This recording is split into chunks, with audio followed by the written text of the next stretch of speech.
Nossa, é muito ruim o Não chocolate. joga água não. Tem que deixar derreter, sentir a menta.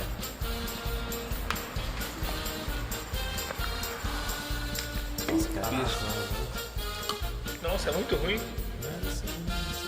Misericórdia.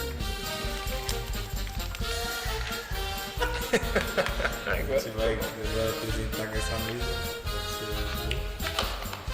Azuzoa ela. Salve galera! Tá salvado? Não estamos ao vivo.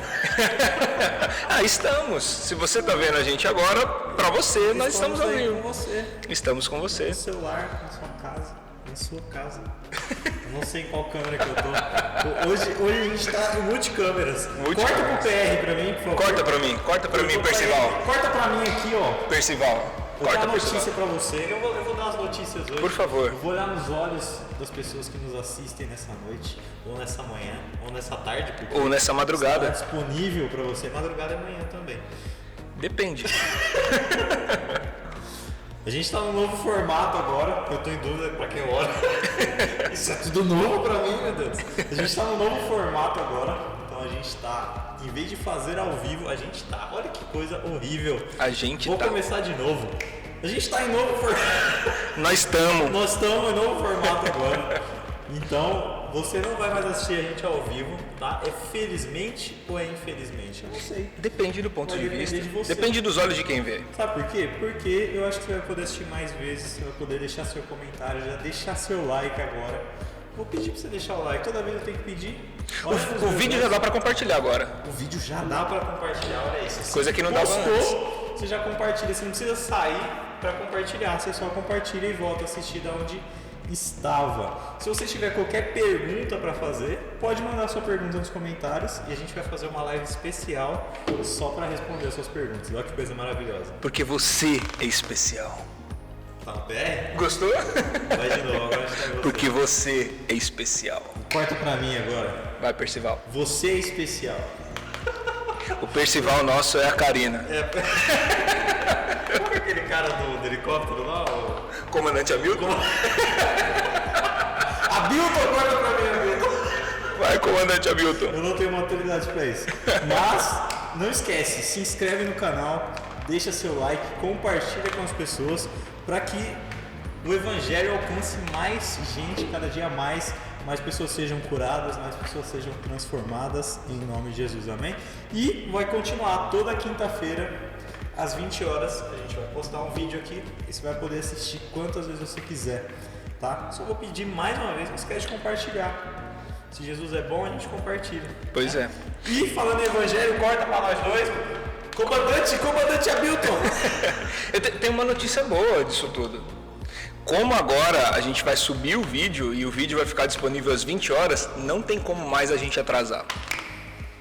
Tá vendo? A Karina vai parar de errar no meio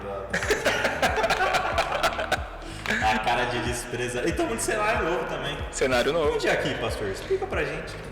Aqui. Como a gente pode contribuir para... Aqui é a nossa igreja. Nós estamos na Igreja Batista Mosaico. Qual o endereço da Jequiti, Igreja Batista? Rua Avelino Paiva, Pieroni Filho. Esqueci o endereço. Número 97, Vila Airosa, Osasco. São Paulo, Brasil. Venha nos visitar. Que dia tem culto presencial? Estaremos? Domingueira. Presencial. Sim, a partir do dia 5 de setembro, domingueira, às 19 horas. Não, que 19 horas, às 17 horas. 17 horas. Pois é. Tem que ter cedo, acabar cedo. Pra dar impressão. Oh, meu Deus do céu. Você que ir embora 22 horas da igreja, não vai mais. Sim. Sabe qual é outra coisa boa também de ser esse formato?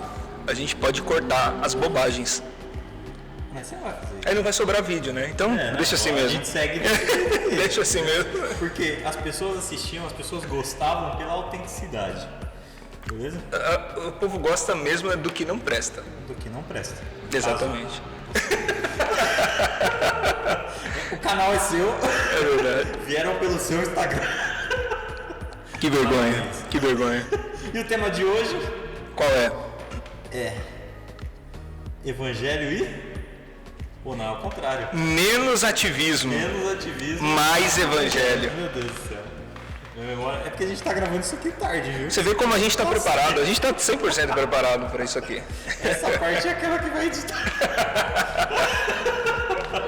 Menos ativismo, mais evangelho. A propósito, esse tema é o tema de uma série de podcasts que nós vamos fazer e soltar todas as quintas-feiras, né? Cada quinta-feira nós vamos falar sobre um assunto desse diferente, e o objetivo é a gente falar sobre uma igreja para hoje, ou seja, uma igreja no cenário pós-pandemia.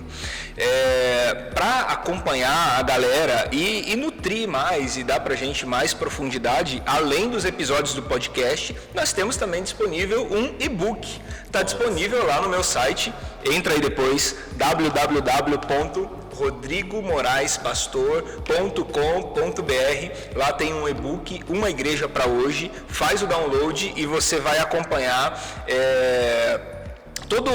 todos os assuntos que nós vamos discutir aqui durante essas 6 ou 7 ou 8, eu não sei quantos episódios serão, quintas-feiras, que nós vamos liberar aqui para vocês, para a gente bater um papo legal sobre uma igreja pós-pandemia. Afinal de contas, a pandemia, nós estamos agora, embora surgiram outras variantes, né, ainda há um certo terror no mundo, mas depois de mais de um ano, quase um ano e meio de pandemia, nós estamos caminhando para um retorno às atividades comuns. Então, por exemplo, aqui no Brasil a gente já está liberando, os nossos governantes já estão liberando os bares, eventos, já está acontecendo. Já vai liberar jogo de futebol daqui a pouco e tal. E como consequência, a igreja vai outra vez assumindo o seu papel. Hoje a igreja funciona, ou pelo menos deveria, dentro de uma quantidade reduzida de pessoas, com regras de distanciamento, aquela coisa toda, e daqui a pouquinho vai chegar a hora em que isso não vai ser mais necessário. E qual é o papel da igreja para que ela seja uma igreja relevante dentro desse cenário pós-pandemia? Essa é a pergunta. O legal da gente falar sobre isso é que quando a gente começou toda essa mobilização por conta da pandemia, a gente não estava preparado. Ninguém avisou a gente. Pois é. No dia eu estava lá no meu trabalho normal e só falaram assim, olha, guarda todas as suas coisas que a gente vai ficar 15 dias em casa. Eu falei, beleza, 15 dias de home office. Show, né? Eu vou dormir 15 dias. Então a gente não estava pronto para nada disso que aconteceu. Uhum. Só que agora a gente sabe que vai voltar. Então a gente pode ficar se pronto. preparar. Sim. Entendeu? Então, é legal a gente conversar sobre isso e não mais uma vez reagir à situação, né? Tá na hora de a gente agir de verdade. Ser pego de surpresa. E esse, inclusive, Vini, esse é o papel real da igreja, né? A igreja precisa ser protagonista das ações do mundo. Se a igreja é o ente sensível, porque é a voz profética, então a igreja precisa se antecipar ao mundo em todos os seus acontecimentos. E o que a gente tem hoje é uma igreja inteiramente reativa a tudo que acontece e não proativa. É isso porque esse teor profético da igreja nós deixamos. E talvez agora seja exatamente a hora da gente retomar essa conversa e retomar essa consciência de teor profético que a igreja tem de ser protagonista da história do mundo e não mais coadjuvante ou reativa a tudo que acontece. Tudo que acontece a gente corre aqui, meu Deus, olha o que aconteceu, meu Deus, calma, nós somos os protagonistas da história, foi assim que Jesus instituiu a igreja. A gente está orando depois que acontece, não antes que acontece. Pois é. Aí que já denunciam a nossa inatividade, né? Pois é, a grande pergunta é, o que pegava Jesus de surpresa? Nada era novidade. Jesus estava fazendo tudo o que ele nasceu para fazer. Sim. É estranho falar, Jesus nasceu, né? Mas Jesus nasceu. Enfim, brisei. Mas nasceu. Brisei. Mas, assim, você acha que, olhando para a igreja hoje, a igreja da pandemia ainda, né? O que você olha para essa igreja da pandemia hoje e você fala assim, isso a gente vai levar, isso a gente vai deixar? Você acha que vai deixar mais coisa ou vai levar mais coisa de tudo isso que a gente passou nesses últimos 1 ano e meio, por aí? Rapaz, então, eu acho que é uma nova igreja que vai sair desse percurso todo que nós tivemos. Nós sofremos uma metamorfose, ou seja, nós sofremos uma transformação essencial, uma transformação na nossa essência. A igreja entrou nesse período de pandemia como uma lagarta entra num casulo. E ela não vai sair a mesma coisa. Ela vai sair diferente. Então, ela vai sair de lá sendo um novo ser, uma nova criatura, uma nova criação, e precisa ser assim. Então, tudo que a gente passou nesse período acabou formatando o que vai ser pra gente a nova realidade. Então, na verdade, o que eu responderia para você é o seguinte: eu acho que são poucas coisas que nós vamos trazer de antes da pandemia, porque durante tudo. Porque isso é o que formatou a nossa cosmovisão. Como a sociedade vai se comportar a partir daqui, é tudo que nós vimos nesse 1 ano e meio de pandemia. Então, esse é o cenário da igreja, né? As pessoas estavam falando de ter um novo normal, como se fosse apenas algumas adaptações ao que acontecia antes. Não é um novo normal, né? Na verdade, é um novo mundo. E nós vamos nos adaptar a esse novo mundo. Então a igreja precisa estar sensível para perceber essas mudanças que aconteceram. E mudanças sociais aconteceram demais.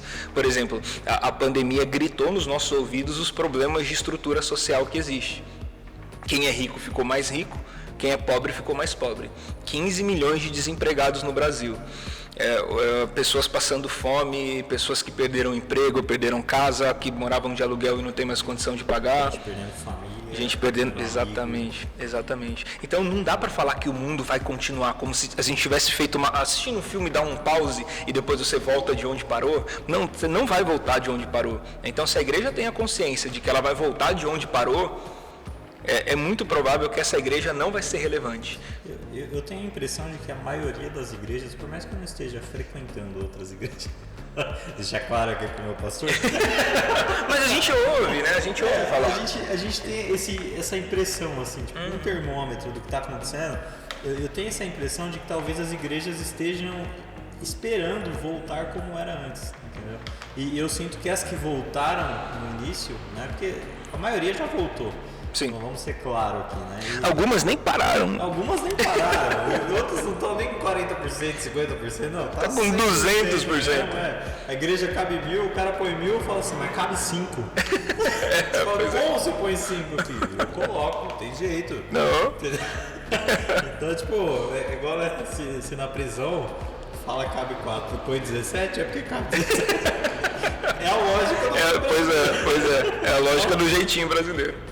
Eu sinto que algumas igrejas, principalmente essas que voltaram e não se preocuparam tanto, a ideia principal delas é voltar ao que era antes, simplesmente, né? E para mim não parece uma coisa saudável, sabe? Tipo, para mim parece um negacionismo. É você fingir que nada disso que aconteceu realmente aconteceu, né? E é você, às vezes, ignorar a dor que as pessoas passaram e a dor que as pessoas estão passando, né? Porque talvez não é porque alguém perdeu ou não perdeu algum ente querido que ela não esteja passando algum problema. Às vezes é interno, às vezes é na alma, às vezes é espiritual, né? E acho que principalmente espiritual, porque houve-se essa falta da igreja nesse período, né? Então, tipo, pra mim parece um negacionismo. Tipo, cara, não existiu, vamos voltar do jeito que tava e... Foi só um pause. Que funcionava. A gente tirou férias. Né? E qual você acha que é o malefício disso tudo, assim? Tipo, pra igreja como corpo de Cristo, não como uma placa. O malefício é que a gente não vai ter respostas para oferecer para o mundo. Porque o mundo vai se apresentar pra gente a partir de uma nova demanda. A partir de uma nova organização. Com dores, com necessidades que nós estaremos alheios e, portanto, a gente não vai conseguir oferecer para esse mundo a resposta devida. Então, é como... Novas, né? Pois é, cheia, muitas dores novas, muitas novas enfermidades da alma que surgiram, agravamento de crises, crise, síndrome do pânico, depressão, pessoas deprimidas, nossa, demais. Então, imagina, é como se o mundo estivesse fazendo uma pergunta e a gente estivesse oferecendo uma resposta que não tem nada a ver com a pergunta que está sendo feita. Então, a igreja, ela é a voz profética, porque ela é a resposta de Deus para o mundo. Só que a gente vai oferecer uma resposta que não é a que o mundo está perguntando, porque o mundo mudou. Então, a igreja precisa se organizar. A igreja precisa repensar as suas estruturas, ela precisa repensar o seu modelo.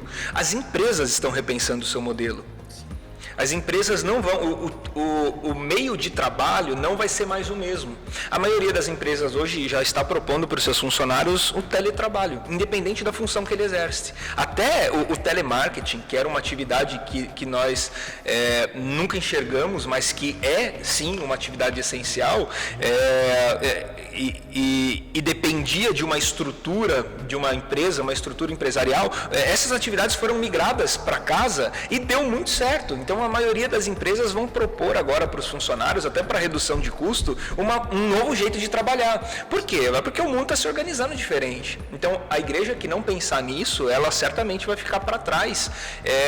E quando eu digo ficar para trás, é o seguinte, ela não vai conseguir oferecer para o mundo uma resposta. E por isso ela vai trabalhar dentro de uma estrutura antiga num mundo novo. E é muito provável que ela não seja sustentável mais. Então é como se fosse uma lagarta num mundo de borboletas. Não vai dar certo. Não tem como. O mundo sofreu uma metamorfose. Isso é irreversível. Não tem como mais voltar atrás. Não tem como mais corrigir isso. Não tem como mudar isso. Não dá para dar um Ctrl Z e voltar de onde parou. O negócio vai seguir e a gente precisa estar preparado, né? Eu tenho medo de duas coisas que possam acontecer na possível volta, né, que são duas reações que a igreja pode tomar, né, nesse cenário. Né? Um é voltar com aquele pensamento de performance, de olha, vamos lotar a igreja agora, porque o povo está sedento, o povo está precisando da presença de Deus e é isso. Né? E o outro é vir com essa concepção ou essa ideia trazendo do empresarial, né? Eles falam de modelo híbrido, né? Uhum. Que é em casa e na igreja, né? Eu também vejo perigo nisso, olhando para um cenário onde a comunhão é a principal função, assim, né? Me assusta um pouco, porque não existe comunhão, vamos ser sinceros. Né? Às vezes alguém te assiste de longe e, cara, você não tem comunhão com aquela pessoa, você não tem proximidade com ela a ponto de sentir a dificuldade dela real. Né? Você pode aconselhar ela através da palavra naquele momento, mas na segunda-feira você não vai estar junto se ela precisar. Né? E eu acho que às vezes você faz mais que isso, você passa o WhatsApp e a pessoa te liga e manda mensagem, você responde, né? E é tentando justamente quebrar essa distância. Né? Mas eu sinto que a igreja também está caminhando nessa direção do híbrido, né? São duas coisas que me assustam, assim. Uhum. E você acha que vai dar errado nesses dois pontos ou tem chance de dar certo em algum dos dois? Assim? A realidade é nova, isso é um fato. Agora, falar da igreja fora da realidade de comunidade local, para mim ainda é uma coisa que não cabe. Eu ainda não consigo conceber a igreja fora da realidade local. Eu tenho muita dificuldade dessa proposta nossa de uma igreja sem fronteiras que se relaciona, que cresce através do online. Porque o online é aquilo que você falou, assim, é um subterfúgio. A gente apela para o online, a gente está aqui, isso aqui é um canal de internet, isso aqui é um programa online. Mas qual que é a finalidade daqui? A finalidade daqui não é gerar comunhão. A finalidade daqui é gerar entendimento, conhecimento, esclarecimento sobre assuntos diversos, ajudar as pessoas a encontrarem um caminho, de repente ser uma luz para elas. Mas a comunhão é olho no olho. Então a igreja local ainda é o principal instrumento de transformação.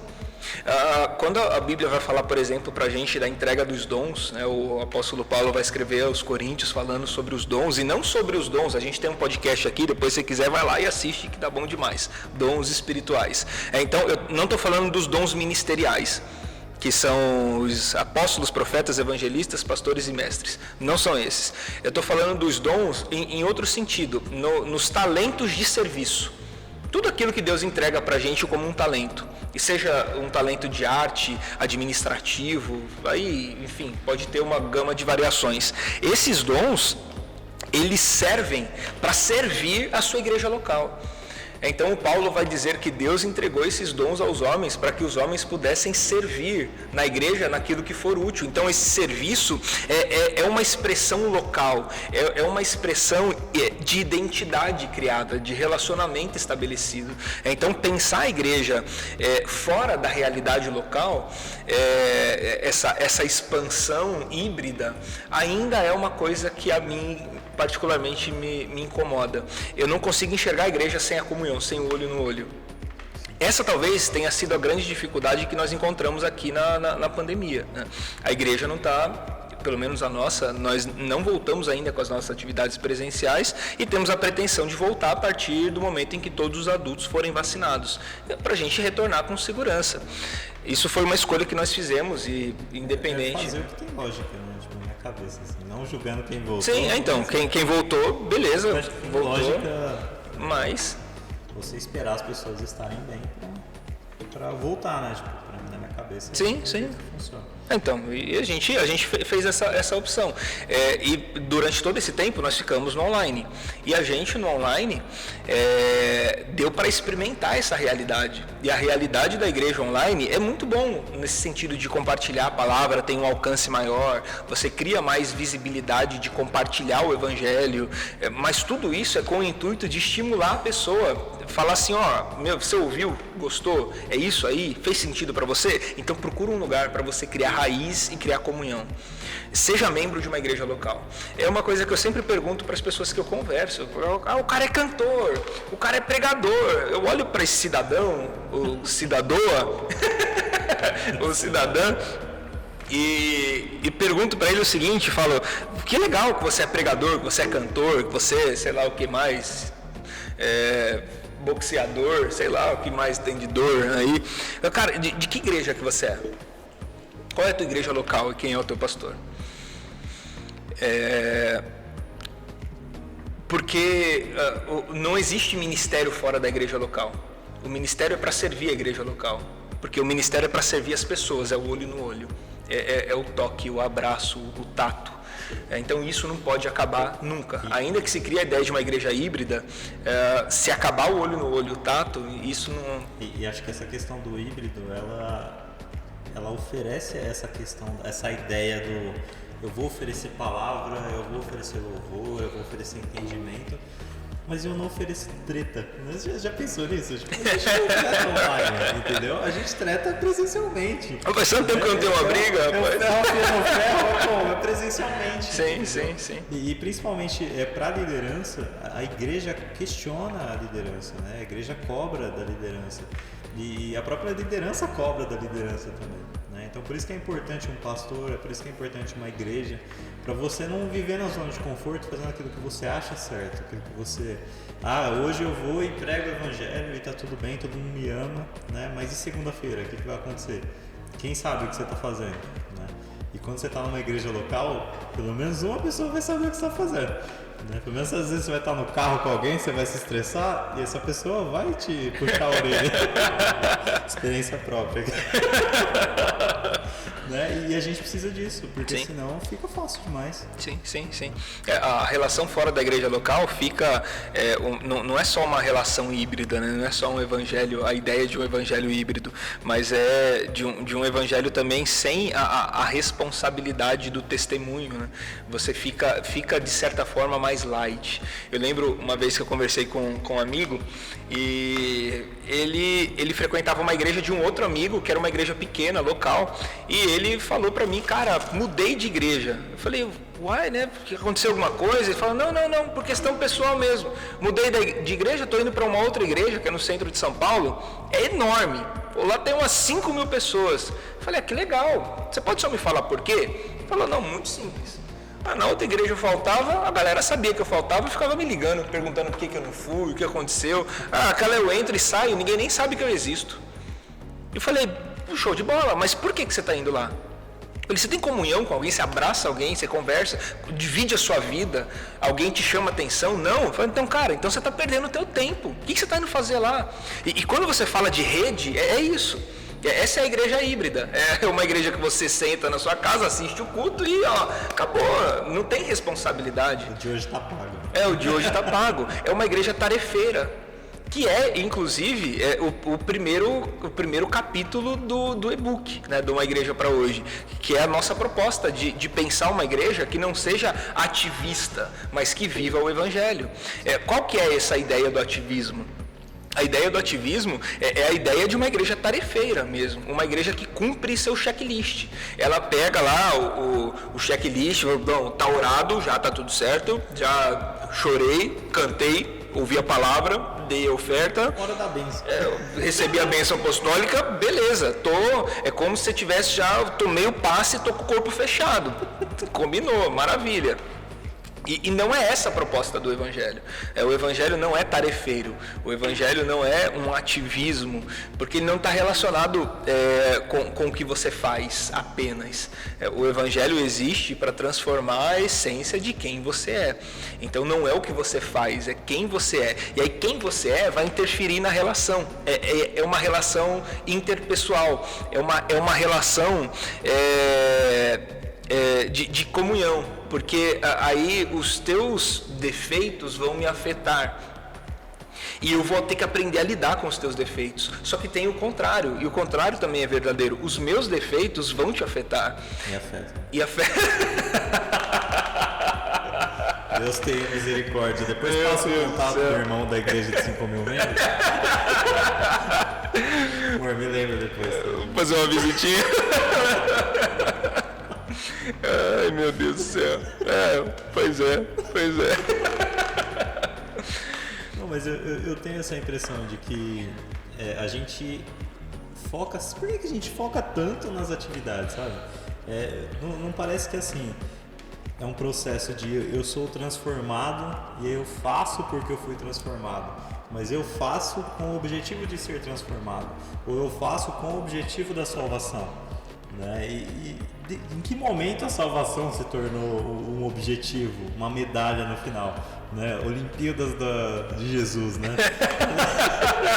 Você tá nesse clima de Olimpíadas, Jesus já tem uma Olimpíada há 2 mil anos. Né? Então, tipo, não tem uma prova ali, prova dos 100 metros, prova das 100 horas de oração. Olha, você cumpriu 100 horas de oração. Faltam só mais 1000 horas e a sua salvação está conquistada. Tipo, não é um joguinho. Reza sincronizada. Levantamento de Bíblia. Oh, meu Deus do céu. Eu tô pensando aqui como seria. Pensando em coisas que não fazem o menor sentido. Então, tipo, me passa essa impressão de que o que importa mais não é o processo, sabe? Não é o caminho que importa mais. Né? Teve uma pregação que você fez um dia, tipo, e você fala que o importante é o caminho, né? Que Jesus é o caminho. A gente está esquecendo disso, está deixando de lado o caminho para focar na salvação. Né? E aí a gente está vivendo uma vida medíocre, uma vida miserável, focando no fim dela. Uhum. Né? E sendo que a gente tem a oportunidade de viver a eternidade hoje.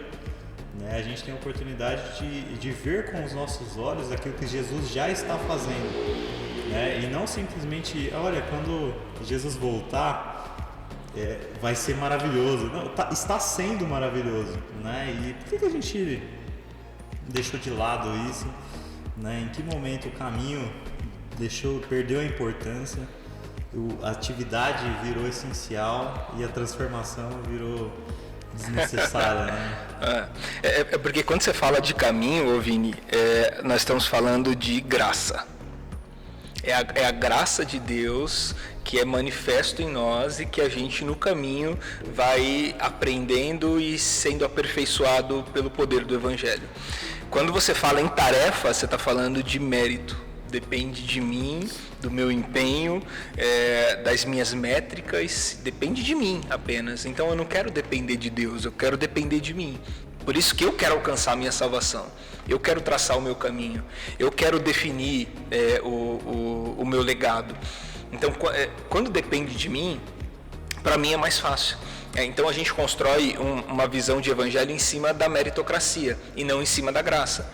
Nós não estamos firmados na graça, nós estamos firmados no mérito do que a gente faz. Então a gente enxerga como um evangelho tarefeiro. Uma empresa, né? É uma empresa. A gente vira a bonificação. Homem, coloca ela como prêmio e fala assim, olha, você já era salvo, mas agora não é mais, agora é um prêmio. Exatamente. Então... Se você bater a meta no final do ano, você vai ter PLR. Eu tenho participação nos lucros divinos, PLD. E vai ser dividido com você. Vai ganhar tijolinho no céu. Exatamente, vai ganhar no tijolinho, vai definir. Você vai morar na rua de ouro, de prata, de bronze. Tem as definições lá, depende de como você... E aí a gente constrói algo que está em cima do mérito e não algo que está em cima da graça. A graça é uma coisa que ainda nos fere bastante. Afeta bastante a gente ainda, é algo que a gente não sabe lidar, porque a gente não sabe lidar com favor imerecido, a gente gosta de merecer as coisas, né? Quando o Moisés tirou o povo do Egito, quando aquele povo foi liberto do Egito, eles ficam 40 anos peregrinando no deserto, e aí nós vamos ver lá, sei lá, o pessoal era escravo, de repente aquele povo escravo, eles começam a ter tudo. Se eles estão com fome, cai comida do céu. Eles estão com frio, o fogo esquenta, aquece. Eles estão com calor, a nuvem refresca. Estão com sede, a rocha dá água. É uma coisa inacreditável. Então agora eles estão comendo e bebendo sem necessidade do trabalho. Aí sabe o que acontece? Eles começam a ficar irados. Eles não aceitam isso. Então o povo no deserto tem dificuldade de lidar com o amor e com a graça, porque a graça de Deus está sendo manifesta para eles e eles não sabem lidar com a graça. Eles preferem a ideia de quando eles trabalhavam para merecer, ainda que fossem como escravos, e ainda que eles comessem cebola e pepino no Egito, eles preferem isso do que a carne que cai do céu, porque a carne é de graça e eles não fizeram nada para merecer. Então a gente desenha um evangelho em que a gente tem que ser participante da salvação. Então a salvação não é mais uma exclusividade de Jesus. O Jesus é o caminho, mas no caminho tem um monte de pedágio. E se você não pagar o pedágio, você fica pela estrada. Então Jesus não basta dentro desse evangelho. E é por isso que a gente cria uma ideia de ativismo. Porque aí parece que eu sou coparticipante da minha salvação. Jesus fez a obra, mas eu cooperei com ele de alguma forma. E no final, eu não cooperei coisa nenhuma. Ajudei Jesus, né? Deu uma força, sabe? Tava meio cansado, fui lá e dei uma força para ele. E essa parada de performance parece muito longe da nossa realidade, mas se a gente parar para pensar, ela tá muito perto. Né? Acho que eu tava conversando com a Ká ontem sobre isso. Eu falei, cara, eu me encontro hoje numa situação onde eu me cobrei praticamente a pandemia toda em relação a performance, né? Então eu preciso oferecer o melhor para a igreja, porque a igreja não está funcionando direito, então tipo, a gente tem que fazer um pouco de tudo. E aí você tenta fazer um pouco de tudo e aí tudo sai, né? Acabou fazendo nada. Um fruto muito ruim, vamos chamar assim. Vamos falar aquela palavra com M, né? Sai tudo errado, né? E a gente fica se cobrando de performance. Até que chega um momento em que a gente fala assim, quer saber? Vou focar na minha salvação, ficar de boa. E aí eu entrei nessa, eu falei, mano, eu já tô tranquilo, eu já entendi essa parada, vou ficar me matando pra quê? Eu assisti uma pregação do Ângelo, junto com o Douglas, um bate-papo dele no podcast.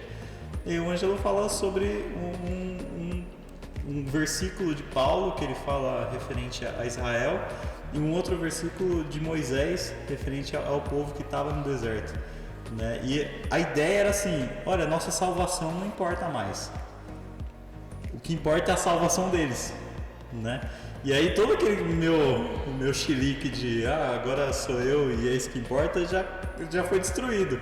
Então a performance não importa, a minha salvação não importa, e agora sobram o quê? Tipo, dores de parto, é isso, né? Então, tipo, e agora estamos nesse processo aí de entender essas dores, né? E cara, não é fácil e é totalmente dentro da nossa realidade, né? Às vezes a gente fica pensando assim, não, mas eu tô indo pra igreja, eu tô tranquilo, eu tô bem, minha família tá tudo certo, né? Será que tá certo mesmo? Ou será que você também não tá se cobrando de performance? Ou será que você tá focando só na sua salvação? Né? Você é capaz de esquecer da sua salvação para que alguém seja salvo? Né? Eu acho que quando você abre mão da sua salvação para que alguém seja salvo, entre aspas, né? Vamos colocar assim, a salvação já não é mais prêmio, a salvação não importa mais, entendeu? E aí você sofre as dores de parto tranquilamente, porque você fala assim, cara, eu abri mão da minha salvação, já não me importa mais com a minha salvação, me importa a salvação dele, entendeu? Então, será que é esse o pensamento que a gente está tendo hoje? Né? E é muito fora da nossa realidade. É fora da caixinha. Mas é fora da caixinha porque a gente está na realidade de um evangelho tarefeiro. Você quer ver como isso é sensível e é mais perto da gente do que a gente imagina? Como a gente está dentro de uma consciência meritocrática, nós achamos que o perdão de Deus é proveniente do nosso arrependimento. Você se arrependeu? A gente não fala isso na ceia, fala, gente, vamos se arrepender. Ceia é o dia de se arrepender, né? É o dia de se arrepender. A gente dobra o joelho e se arrepende. Uma vez por mês a turma está arrependida. Se Jesus voltar, tá tudo certo. No domingo ou no primeiro, depende da igreja que você é. Tá salvo. Você pedir perdão por mão. Se não pedir, você vai perdendo. Vai rápido, vai de tobogã. Olha como esse negócio tá. Tobogã é dureza. E quem tem medo você vai pro inferno com medo ainda. Mas olha como esse negócio está tão presente na nossa realidade. Então a gente olha pro perdão e a gente acha que o perdão é fruto do nosso arrependimento. Então eu provoquei em Deus uma ação. E isso é totalmente equivocado, mas é a nossa cabeça de pensar, a nossa forma de pensar no mérito. Então Deus me perdoou porque eu me arrependi. E é exatamente ao contrário. A graça de Deus ela é tão abundante que Deus me perdoou antes de eu me arrepender e antes de eu pensar em pedir perdão. E hoje eu peço perdão para Deus não para ser perdoado, mas eu me arrependo porque eu já fui perdoado. O perdão de Deus me constrange. O apóstolo Paulo vai dizer que o amor de Deus é um constrangimento. O amor de Deus me constrange. Então, o perdão de Deus me constrange e eu me arrependo. Eu peço para Deus perdão e me arrependo porque Ele já me perdoou antes de eu me arrepender. Então, não é o meu arrependimento que gera o perdão. É o perdão de Deus que me leva ao arrependimento.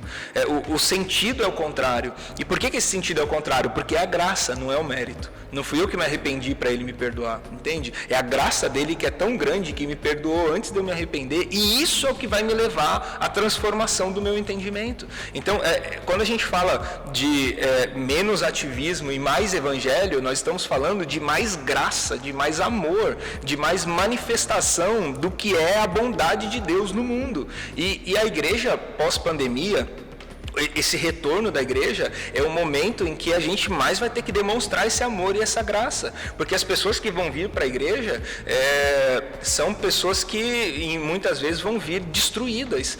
Vai chegar pessoas na igreja que não vão saber lidar com amor, não vão saber lidar com perdão, não vão saber lidar com nada disso. Com igreja, exatamente. É 1 ano e meio sem. Meu Deus do céu. 1 ano e meio sem isso aqui, a gente não sabe mais como reagir. Não, eu não sei mais como é. Meu irmão me dá uma paz na porta, eu falo, que é isso? Que loucura é essa que você tá fazendo? Eu não sei mais como é, eu não sei. Tava conversando com a Carla esses dias. Nossa, eu vou te mandar um foguinho, irmão. Eu tava conversando com a Carla esses dias, eu falei, rapaz, dia 5 a gente volta, né? Dia 5 de setembro. Eu falei, meu Deus. E como é que faz? Eu falei, eu não sei mais. Porque eu tô acostumado agora a falar pra uma câmera, não mais falar pra gente. É esquisito. Tô tímido, né? Tô tímido. E a gente vai precisar, nesse momento, entender e transmitir o que é a graça e o amor de Deus. Então, aquele pensamento de que a galera vai voltar a milhão, a igreja vai encher e tal, aquele pensamento quantitativo... Errou. Aquelas métricas malucas de sucesso, de que a igreja tem que estar cheia e etc. Cara, a igreja vai voltar cheia de problemas, cheia de dores, cheia de enfermidades, e a gente vai ter que manifestar para essa galera o amor e a graça de Deus. E se não for o amor e a graça de Deus, se a gente continuar trabalhando a partir da lógica do mérito, essas pessoas vão ficar ainda mais feridas do que estão, e vão ficar num estado pior do que o estado que elas vão chegar. E a gente se fere junto, né? Porque a gente fica esperando uma resposta também, né? Tipo, olha, eu estou performando, por que ele não está? Pois é. Né? E a gente fica cobrando. A cobrança, isso, né? Começa. A cobrança da performance, né? E isso frustra isso frustra tanto quem cobra quanto quem é cobrado. Sim. Né? E tem um negócio muito legal no e-book lá, né? Depois não esquece de baixar o e-book, que você fala sobre o amor genuíno, né? Que agora a gente vai ter que amar muito mais essas pessoas. Né? Mas aí eu usei o muito mais, né? Mas também é uma forma errada, porque não é quantitativo. Se é quantitativo, não é amor. Né? E qual que é o amor que a gente tem que oferecer agora, né? Nesse momento de volta? Né? Porque a gente sempre tem uma linha, a linha do amor. Se ele passar essa linha, eu pago mais. Acabou. Né? Existe essa linha ou a gente é doido? Então não existe essa linha. A gente tem a impressão de amor, mas é um amor shakespeariano, sabe? É um amor hollywoodiano, é um amor dos filmes e tal. Hollywood, né? Oh, meu Deus do céu, é aquele negócio assim, cinematográfico. E isso não é amor. Amor não é nem uma parada que você sente. Amor é uma decisão que você toma. Amor é uma personalidade. Amor é uma essência.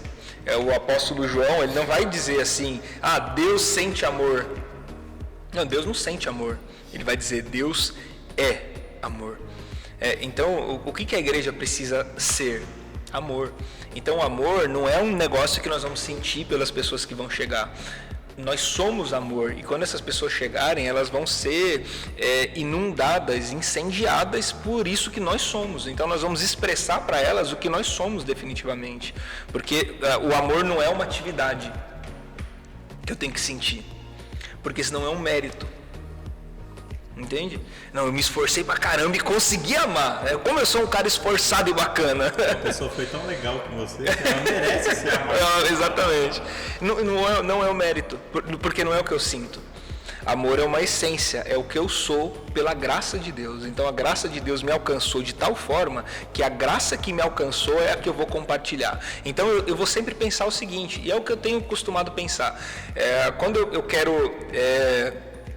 quero punir alguém por alguma coisa de errado que aconteceu, a primeira coisa que eu penso é o seguinte, eu fiz muita coisa errada, Deus me puniu? Não. Como que Deus me tratou? Deus me tratou com misericórdia. Então eu quero passar para outra pessoa a mesma misericórdia que eu recebi. Eu quero transmitir para ela o mesmo amor do que eu recebi. Então eu fui alvo de um amor, de uma graça e de uma misericórdia. E agora eu quero transferir esse amor, essa graça e essa misericórdia. Então o amor é uma composição única, ele não tem tamanho. Não tem amar muito e amar pouco, porque o amor é uma medida perfeita. Por isso que Deus é amor, porque é a perfeição. O que é a perfeição? É aquilo que não é nem muito nem pouco, ele é exato. Então não tem como amar pouquinho, não tem como amar mais, amar menos. Agora você fez isso, agora eu te amo menos do que... Ou quando a gente olha para as nossas esposas, né, e fala assim, eu te amo muito. Isso é bobagem, mulher, desculpa. Eu nem falo isso mais. Fala assim, te amo. E é isso. Então, mas esse é que a gente... Lide com isso. A gente romantiza o negócio, né? Eu olho pra minha esposa e falo, te amo muito. Aí, só que hoje ela já me joga isso na cara, né? É a cara que ela tem. Cara de desprezo. Cara de desprezo. Então, a minha joga na cara. A minha joga na cara isso. Ama muito, você fala que não existe muito. Eu falo, que bom que você tá prestando atenção. Você fala que o amor é ser amor, você não tá sendo. Então, não tem uma medida, entende? O amor, a essência do amor é amar sem limites, é amar sem medidas. O núcleo da Bíblia, a gente chama na teologia de o coração da Bíblia, porque é o ponto que vai dar sentido, que vai bombear a essência, o sangue para todo o restante. Por isso a gente chama de coração. É o João 3,16. Porque Deus amou ao mundo de tal maneira que deu o seu Filho unigênito para que todo aquele que nele crer não pereça, mas tenha a vida eterna. Então, Deus amou ao mundo sem esperar nada do mundo. Deus amou ao mundo quando o mundo não tinha nada para oferecer para Deus. Deus amou ao mundo sem colocar no mundo expectativa alguma. Deus amou o mundo e ponto final. E por que Deus amou ao mundo? Porque Deus é amor. Ele não faz nada diferente do que o amor faz. Então é ser, não é sentir. Porque sentir é mérito. Agora, ser é essência, é graça. Para ser, precisa ser transformado. Não dá para mudar comportamento. Não tem como mascarar, né? Você precisa simplesmente ser aquilo. Exatamente. Veio uma pergunta aqui na minha cabeça. Eu acho que muita gente que assiste a gente, ela participa de algum ministério dentro da igreja, alguma coisa, e as pessoas do nosso próprio ministério também. Qual que você acha que tem que ser a reação ou a ação das pessoas que estão exercendo ministérios e que vão receber essas pessoas, né? Além de ser amor, além de derramar amor, é necessário alguma coisa a mais das pessoas que estão nesse papel de linha de frente? Você acha que precisa de alguma coisa a mais? Ou já é o suficiente como está fazendo? Como é que seria essa ideia? O amor é a medida completa, é perfeito. Se você falar que ama, não precisa de mais nada, porque o amor é tudo. Mas a gente pode dar nomes ao amor. Isso, a gente pode dar nome ao que o amor vai te levar a fazer. Dar nome aos bois. Comentário bovino, né? Canal do gado. Seja bem-vindo ao canal do gado. O pior que eu já assisti uma vez isso. É filha do José Carreiro. Aí mostra a foto do boi José Carreiro. Eu já assisti isso. Você já foi. O pior que eu sempre tive vontade de comprar um boi com esse cara. Eu sempre tive vontade de comprar um boi quando esse cara começa a fazer o leilão do boi lá. 271. Eu acho muito divertido. Um dia eu vou comprar um boi com esse cara. Eu vou deixar no apartamento. Vou criar no apartamento, na varanda. Na rua, deixar na garagem. A Karina chega, tem um Nelore lá. Ai, meu Deus. Ia ser divertido, né? Mas eu preferiria então uma vaca. Pelo menos eu tirar um leitinho dela, né? Já ia dar. Quando eu morava no interior, eu morava na frente de uma fazenda. E toda manhã eu levantava, assim, de pijama ainda, levantava com a minha canequinha na mão, atravessava a rua do outro lado e tirava leitinho quentinho, já tomava ali na hora, fazia até bigodinho. Oh, que vida boa, rapaz. Não dá nem a fervidinha. Nem nada, que fervidinha, sai quentinho já. Tô vivo. Aqui fez alguns males, mas tá funcionando, tá tudo funcionando. Vamos dar nome aos bois. Eu não lembro qual é. Não, se a gente pudesse elencar atividades, né? Lembrei. Não focando na performance, mas lembrei. O que a liderança precisa fazer para receber essas pessoas? Lembrei, a gente estava falando que, na verdade, o amor, então, é esse núcleo, né? O amor é o fundamento de tudo, então tudo vai ser construído a partir do amor. Tudo que você fizer, você vai fazer com amor, porque o amor é quem você é a sua essência, né? Então é o principal, é indiscutível, e se você fizer alguma coisa sem amor, aquilo que você está fazendo não serve de nada. O apóstolo Paulo vai falar isso em 1 Coríntios 13, né? Ele vai falar: ainda que eu venda os meus bens e distribua aos pobres, ainda que eu entregue o meu corpo para ser queimado, ou seja, ainda que eu faça o maior absurdo de todos, sem amor não vale de nada. Nada seria, nada valeria, nada faz sentido. Então tudo que a gente faz através do amor. O amor é que movimenta a gente. Agora, o amor vai ter então essas dimensões. A dimensão do cuidado, por exemplo. O cuidado é uma forma de trabalho que nós vamos ter a partir desse novo momento que nós vamos viver. As pessoas vão precisar de cuidado, mas além do cuidado, nós vamos precisar também aprender a colocar os nossos dons, os dons que Deus nos deu, a serviço da nossa igreja local. Então, cuidar da igreja a partir do que é a nossa consciência de espiritualidade, colocando os nossos dons e talentos a serviço da igreja para a edificação do corpo de Cristo, para que as pessoas... É interessante você falar isso porque, às vezes a gente esquece que existe espiritualidade, né, em toda essa questão. Às vezes fica muito uma questão filosófica, né? Parece que a gente vem aqui, clube do livro, né? E a gente lê um livro, estuda um livro, vai embora para casa e tá tudo certo. Eu apoio alguém, né? Tipo terapia de grupo, né? E não é só isso, né? Eu acho que existem importâncias nesses papéis, né? Então é importante a gente ler a palavra com lucidez, né? Sem ninguém cair no chão e rolando uma loucura, né? E precisa ter lucidez para a gente entender o que está sendo falado. Né? A gente precisa ter essas rodas de conversa como se fosse grupo de apoio mesmo, né? Mas precisa existir espiritualidade também. Né? Às vezes a gente tem deixado tão de lado essa questão de, olha, eu vou orar para o Espírito Santo derramar os dons sobre mim, para o Espírito Santo me usar no dia 5 que vai ter o culto, né? Porque isso me indigna muito. Porque às vezes a gente deixa muito de lado essa questão da espiritualidade. Né? Então tem que ser um foco, sempre tendo como base o amor, né? Mas tem que vir esse desejo no nosso coração de, olha, Jesus, me usa de forma espiritual mesmo, para que pessoas sejam curadas, para que pessoas sejam alcançadas, né? Não só na forma física, mas na alma, no espírito também, né? O que é essa espiritualidade? É legal, né? A gente falar e pensar nisso. A espiritualidade nesse sentido, nada mais é do que a anulação do eu.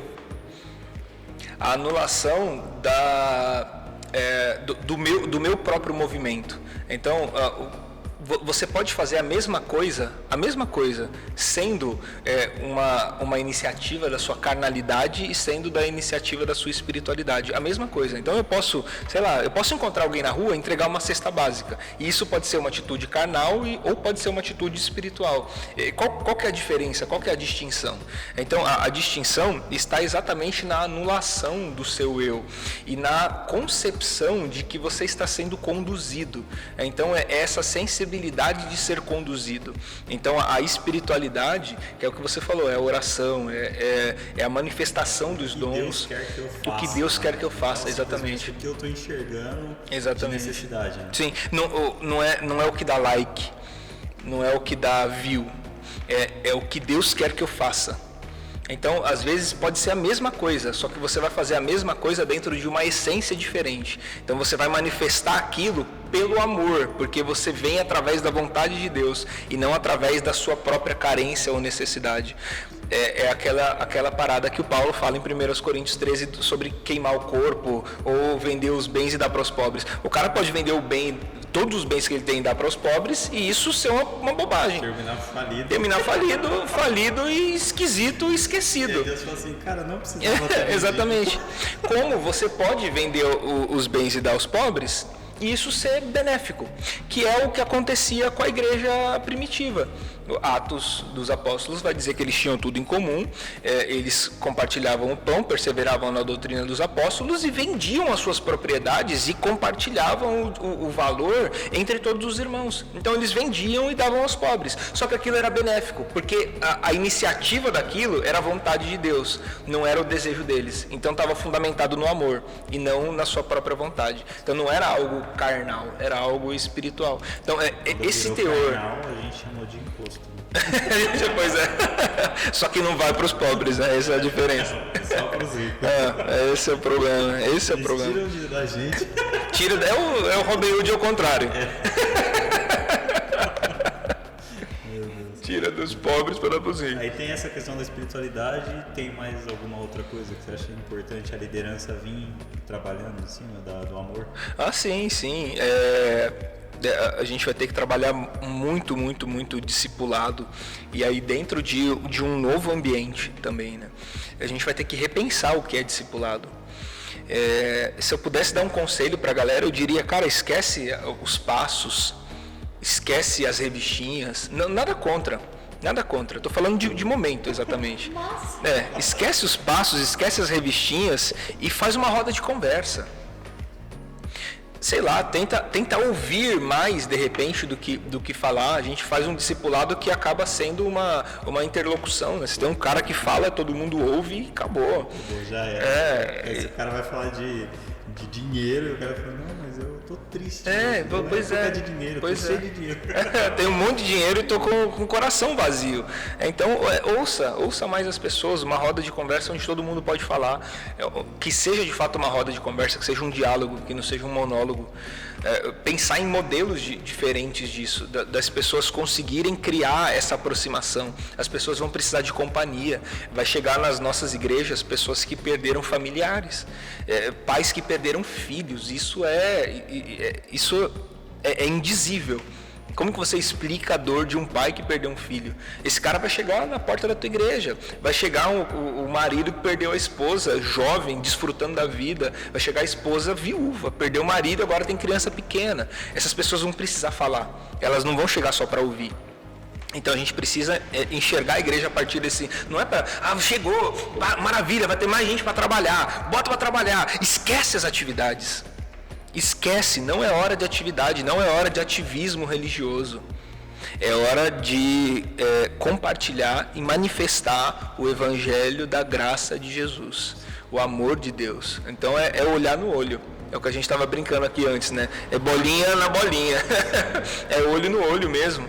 E esse olho no olho vai oferecer para as pessoas essa sustentação de graça que elas precisam. Elas vão encontrar na igreja de Jesus uma fonte segura para que elas possam se derramar inteiramente e reconstruir as suas vidas a partir dali. Porque tem muita gente destruída e vai precisar se reconstruir, precisa de uma sustentação firme. Não só esperar do pastor fazer isso, né? Às vezes você é louvor... Me ajuda, né? Às vezes você só cuida de trocar o copo do filtro, né? Às vezes você não faz nada na igreja, mas você é uma pessoa que já entendeu. Tá tranquilo, tá legal, sim. Assim, tipo... Cara, é a sua oportunidade de discipular pessoas, de cuidar Exatamente, de pessoas. exatamente. Acho que foi essa semana, não lembro quando foi, mandaram uma pergunta pro Tom Molinari, falando, quando eu canto canções alegres na minha igreja, canção de celebração e tal. Porque as pessoas têm essa meio uma listinha, né? Uma canção alegre, duas mais ou menos, assim, e uma assim pra galera chorar.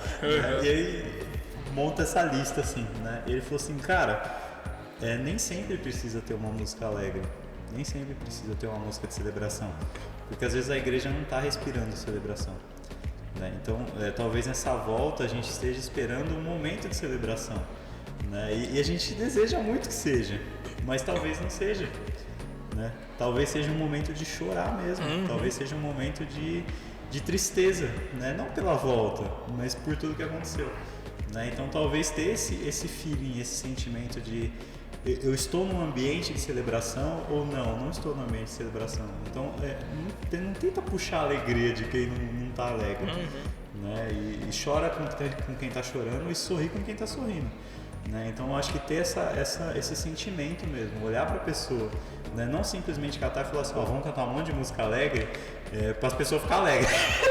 Se funcionasse, né? Meu Deus do céu, isso é muito bom. Não é isso aqui. Tem um cara com uma placa e fala, batam palmas. Sorri. Não funciona assim. Né? Eu acho que a gente está refletindo e cantando aquilo que a igreja está cantando. Né? Então é importante a gente olhar para isso também. Isso é espiritualidade. Você pode conduzir um louvor inteiramente carnal. Por quê? Porque aquelas coisas, embora sejam coisas bacanas, mensagens ótimas, mas tiveram origem em você. A origem daquilo não foi em Deus, não foi sensibilidade. O que você está sentindo. Sim. Tá o que você secreto, quer. Né? Não, às vezes não é nem o seu secreto, às vezes você está cantando o que você quer, realmente. Porque você quer que a igreja entenda um negócio ou sinta um negócio, então você vai lá e monta, isso aqui vai ser uma adoração e tal. E não, a pergunta é muito simples, Deus, para onde a gente está apontado? Qual é o teor de hoje? Só que é quebrantamento, é celebração. Como que vai ser? Acho que às vezes é necessário. Então, como que vai ser? E esse retorno, né? Imagina, o povo de Deus na Bíblia vai passar por muitos momentos, né? Vai passar pelo cativeiro babilônico, depois vai ter o cativeiro assírio, você vai ter a destruição do templo de Jerusalém, a reconstrução com Neemias, o regresso daquele povo para a cidade de Jerusalém, e eles vão ver as suas casas destruídas, os muros derrubados, o templo destruído, e aí você vai ter a reconstrução do templo, né, lá com Ageu. Você vai ter um progresso. O pessoal não chegou na cidade depois de ser devastada, chegou já... Não, cara, foi um processo de reconstrução. E nesse processo de reconstrução, muitas pessoas estavam inteiramente desanimadas, a ponto desses caras serem usados para revigorar o povo. Então você tinha o Neemias, que era o cara operacional, vamos levantar muro, vamos lá. Mas você tinha o Esdras, que é o cara que falava assim, gente, parou, abre aí a escritura e vamos fazer uma leitura. Vamos ler, vamos refletir, vamos orar, vamos buscar a Deus. Você tinha o Ageu encorajando a pessoa e falando, gente, eu sei que isso aqui não é o ideal, mas agora... Pois é, eu sei que isso aqui não é o ideal, mas a glória da segunda casa vai ser maior do que a glória da primeira casa. A gente não tem condição de ter o que nós tínhamos antes disso, porque aquele tempo passou. Foi outra época, outra era. A glória da segunda casa vai ser maior do que a glória da primeira. Então vamos reconstruir, vamos reiniciar. Vai chegar uma hora de celebrar. Mas enquanto não chega... E às vezes por ser esse cara motivador, a gente espera de todo mundo gente motivadora também, né? Ou a gente não entende o cara que trabalha, a gente não entende o cara que vai simplesmente abrir a escritura e falar, olha, gente, vamos ler a escritura, né? Tipo, hoje a gente acha que o cara é o chatão, né? Naquele momento que a gente tá comendo cachorro quente, a gente fala, mas vamos fazer uma oração. E a gente tem que, cada um fazer a sua atividade, né? Existem atividades, mas cada um fazer a sua atividade sem cobrar o outro da sua atividade, né? Acho que isso que é importante, né? E aí o Tom também, ele cata e ele lê, né? No salmo, não vou lembrar qual é, mas basicamente eles falavam assim, antes a gente estava como escravo, né? Agora aquele que nos escravizaram estão querendo que a gente cante canções de alegria, mas nós não queremos cantar canções de alegria, nós queremos chorar, nós queremos cantar canções de tristeza mesmo, né? Então estar preocupado com isso, com o momento que a gente está vivendo, né? Talvez não exista muros, né, igual você falou, e a gente está tudo bem, viver esse momento, e vão existir próximos momentos, o muro vai estar de pé em breve, né? E crer nisso também é importante, que momentos de alegria vão vir, né? E que a gente vai cantar canções de celebração, né? Com o coração aberto, com o coração sincero, né? Acho que isso é o mais importante, mas entender o momento, acho que é esse o papel da igreja, né? Nesse primeiro instante, eu acho que é isso. É a ideia realmente de menos ativismo, mais evangelho. É o primeiro passo. Vão ter outros, né? A gente vai discutir sobre outros passos, mas acho que esse é o primeiro passo. Show. É um bom passo. Top demais. É isso aí? Ficou muito legal. Agora no novo formato. Eita, nós. Cenário, né? A gente tá tentando se ajustar aqui. Ainda vai ter Spotify?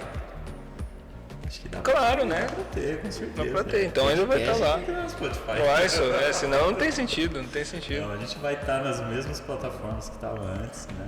Agora tá mais fácil de compartilhar. Isso aí é Isso é fato. Então eu vou ter que falar de novo. Deixa o like, compartilha, se inscreve no canal e a gente deixou o link para você baixar o e-book. Sim, o link tá aqui na descrição do vídeo, a propósito. Na descrição do vídeo, né? Você consegue acompanhar cada um desses episódios do podcast junto com a gente. Então lê o da próxima semana já, que aí você já vai ter perguntas para fazer. Exatamente. Né? E aí faz as perguntas e aí no final a gente responde num podcast só de perguntas. Ó. Vai ser bom, rapaz. Imagina que beleza. A gente vai guardando, no final a gente faz um negócio assim só de... Catadão de perguntas. Ô, rapaz, que beleza. Bom demais a 12 horas de perguntas. A gente faz uma matinê aqui. Nossa, eu entreguei minha idade agora no matinê. É jovem. A gente vai pra uma discoteca. Faz uma matinê. Discoteca. Pesado, hein? Vou assistir Canal do Gado depois. Mas é isso aí, galera. Narra o gado de novo pra gente. Só um pouquinho. Corre. A venda do gado.